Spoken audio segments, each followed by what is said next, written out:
handa sa tinaguriang Piyesta ng Bayan ang mga estudyante, guro at mga magulang sa Al Jazeera International School, Damam.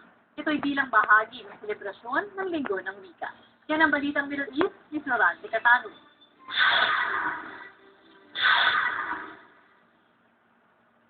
Nagmistulang palengke ang auditorium ng Al Jazeera International School, Damam dahil sa Piyesta ng Bayan bilang bahagi ng selebrasyon ng Linggo ng Wika. Ang ikinaiba nga lang, mga estudyante, guro at mga magulang ang mga nagtitinda. Tampok dito ang mga lutong bahay tulad ng adobong manok at iba pang mga kakaning Pinoy tulad ng puto, kutsinta, turon at marami pang iba.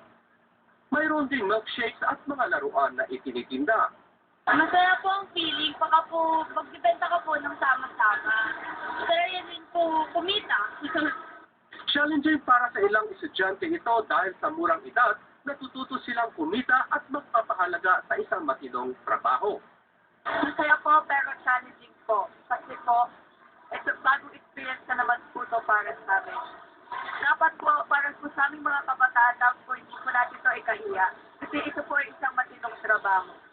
Kanya-kanyang dala ng mga paninda ang mga elementary at high school students para makiisa sa sama-samang pagtitinda. Ibibigay raw sa kawang gawa ang kikitain ng okasyon. Yung kikitain po sa mga shakes and mga paninda po, yung ibabalik po sa mga bata yung kung anong ginastos nila, and then yung sobra po, either ibibigay sa class fund or sa sagip sa pamilya po. Nagbabalita sa Middle East, Florante Catanos, Damam, Saudi Arabia.